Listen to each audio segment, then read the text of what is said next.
Good morning, children. Okay, children, today I am going to take English for 10th class. English,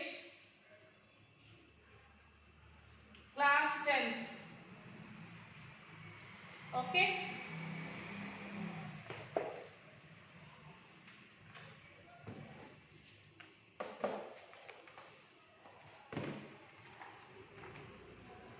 Unit 5.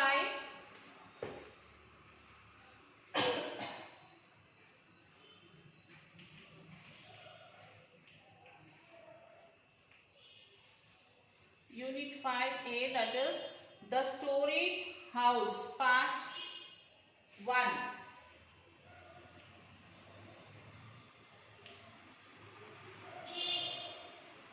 Storied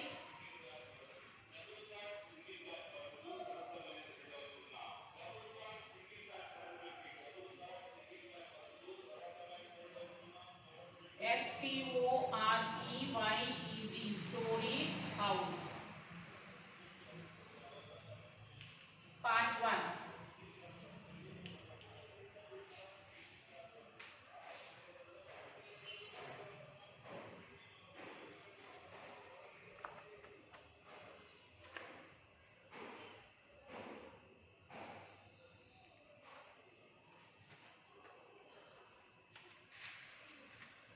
Okay. So this Bayaji went to his village. He worked in Mumbai for almost 15 years.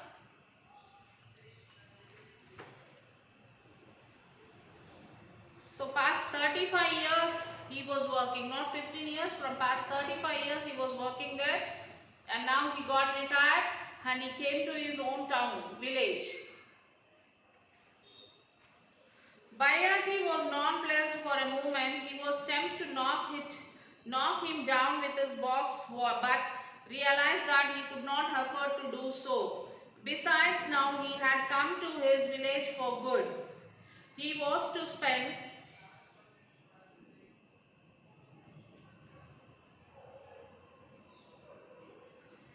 as he reached Kadam's house, he saw Bujaba coming towards him. Bujaba was known rascal of the village. Bayaji balanced the burden on his head, straightened his neck. He said, "Greetings to you.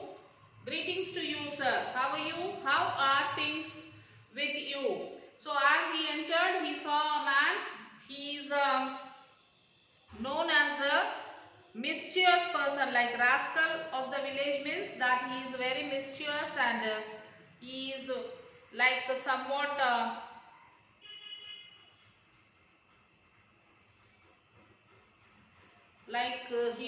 rowdyism they will be doing in the villages. So that type of person.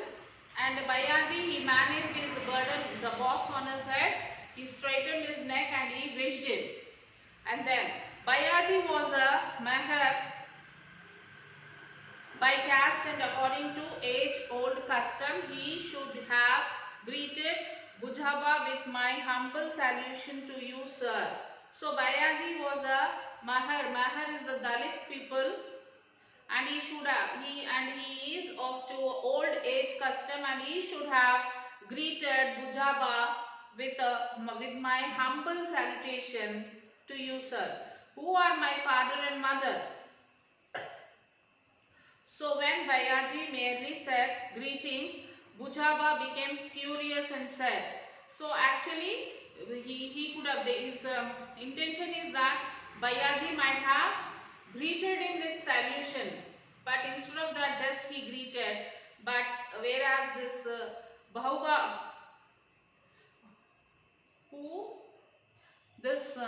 Bujaba got angry on Bayaji because he did not greet him properly.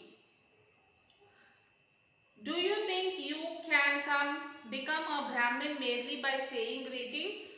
Can you forget your position simply because you have turned a Buddhist? Then he said, see, by wishing me like this, do you become a Brahmin?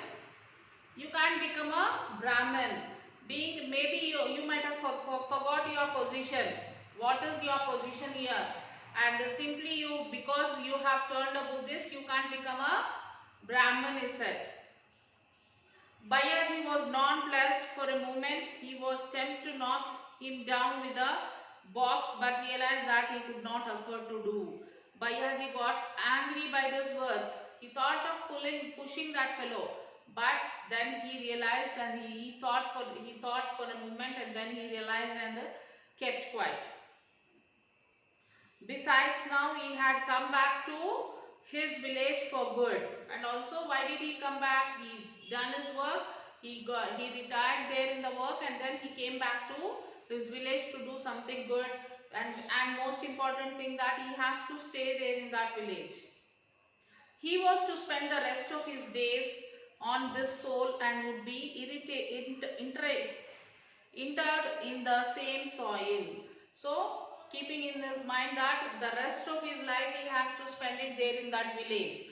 After his death also, his body should be buried in that village only.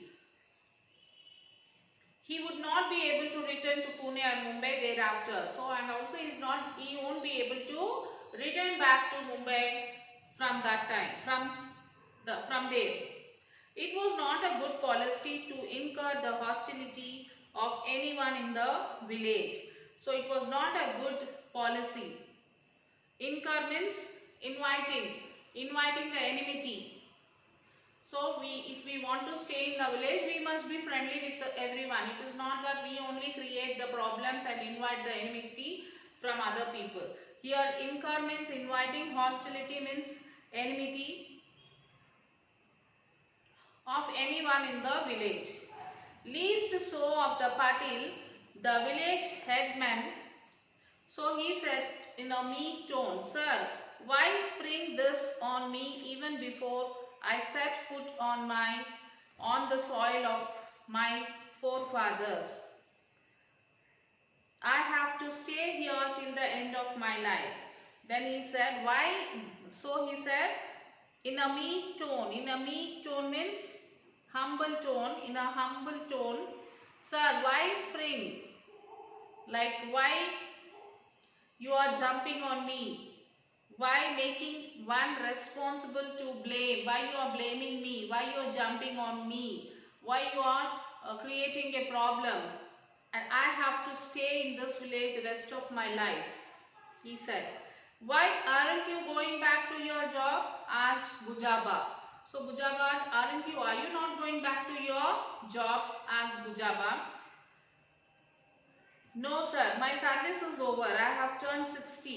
With this, Bayaji lifted the load from his head to a little to place it in the position. So when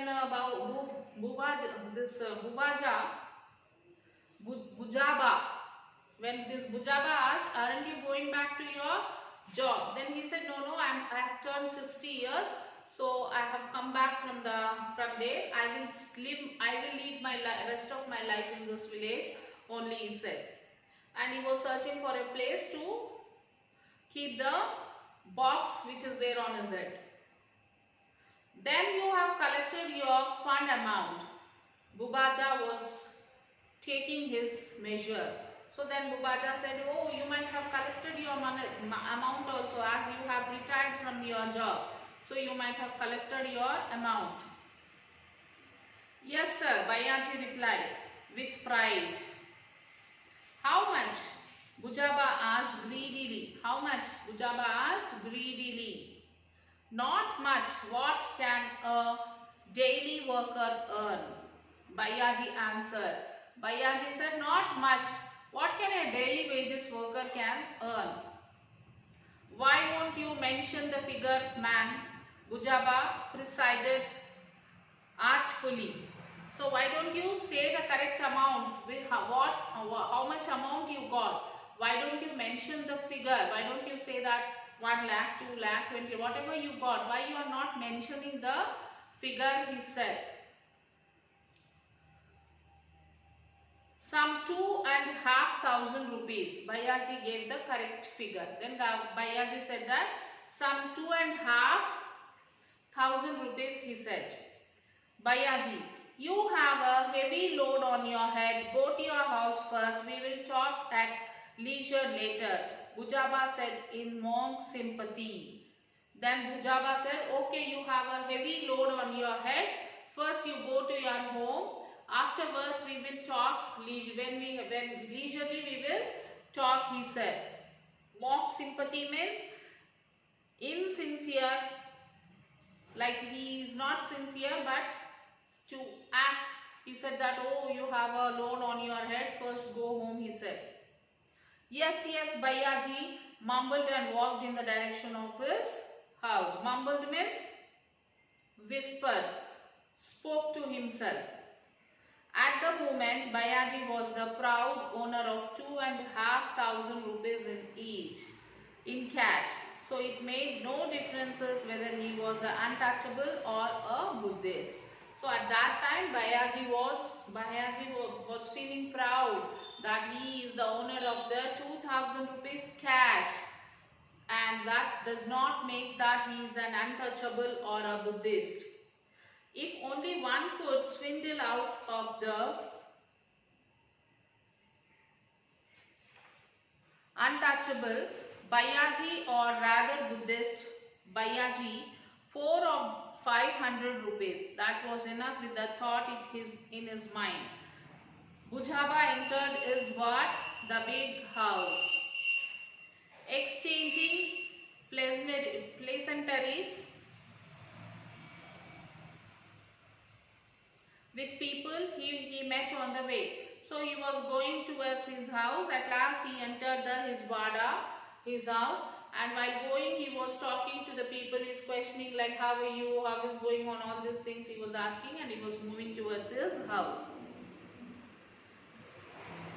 Baiyaji reached the public building called Takaya in the Untouchables settlement.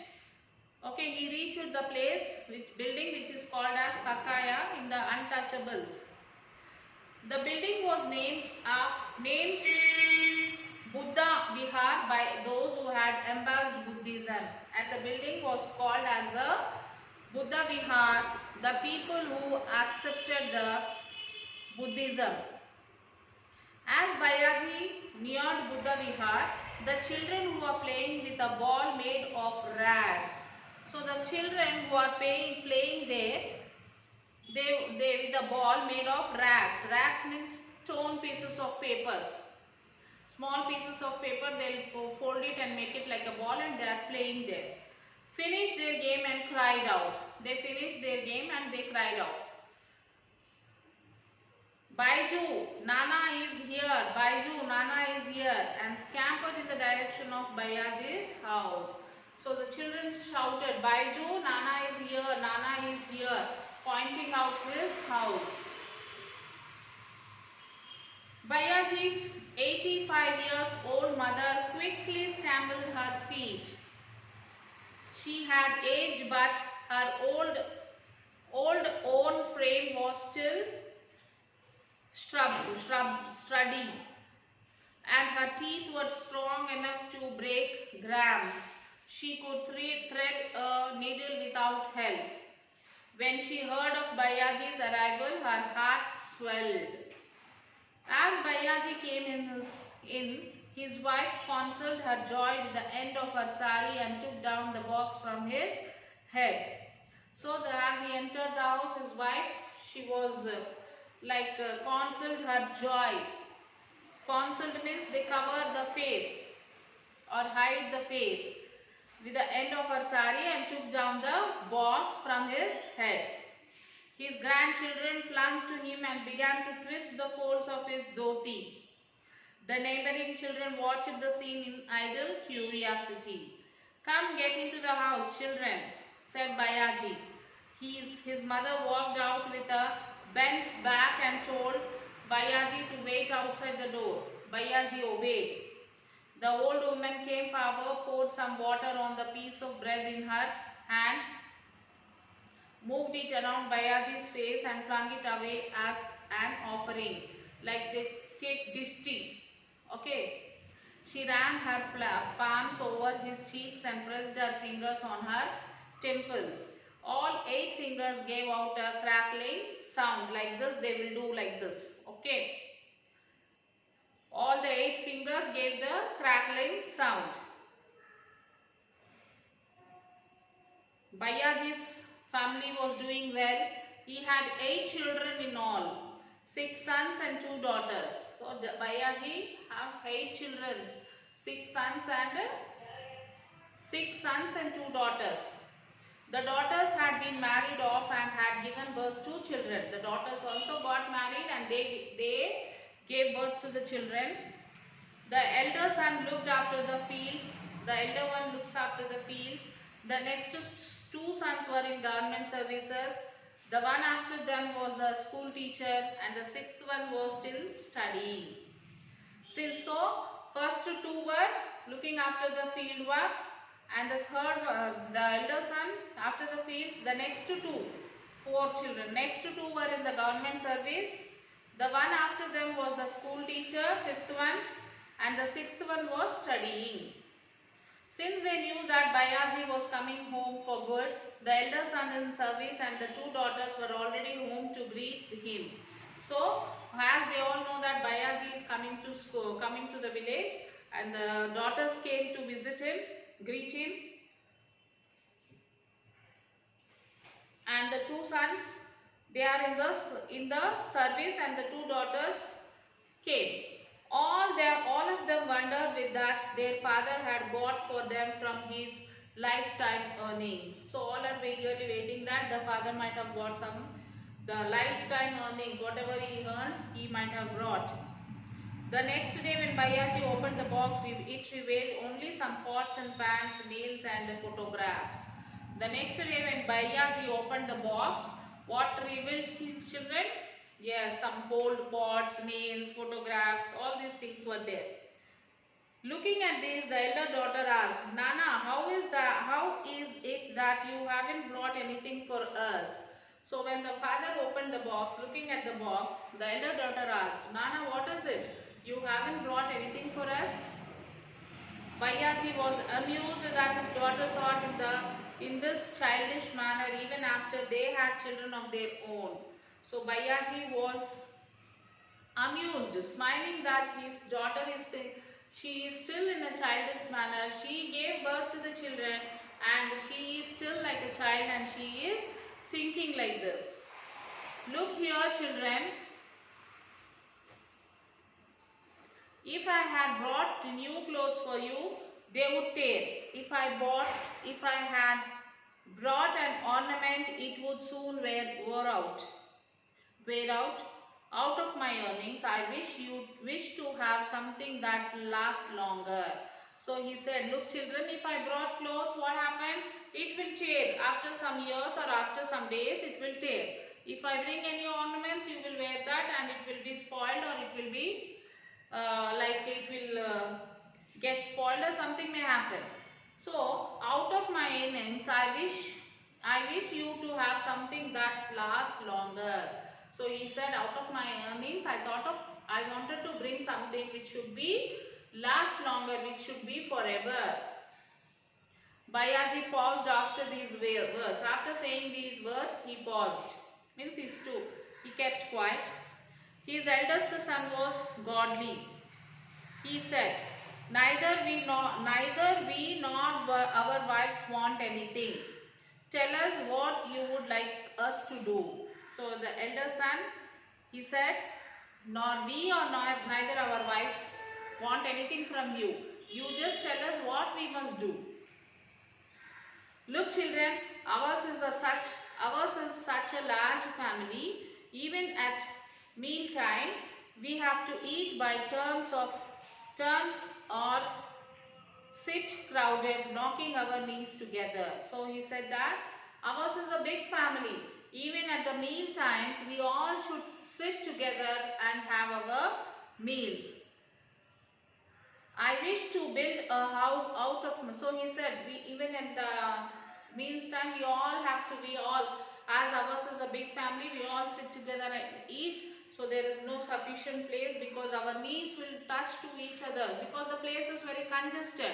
We all are sitting in a small house. So I wanted to construct a big house, he said. I wish to build a house out of my earnings and it has to be storied building. The usual 3-portioned house won't be adequate for us. So I said this 3-portion house is not sufficient for us. So I wanted to build a 3-storied building. 3-storied building he wanted to, 3-storied building, one on the other. All were happy with this plan. The plan was finished and the foundation of the storied house was laid on the auspicious New Year day. So all were happy with his father's decision, and the foundation has been started on a New Year day. So children, now we have ended up with this lesson, the storied house part 1. We will continue the next part 2 in the next session. So till then you will have to write all the question answers, grammar work which is there behind the lesson.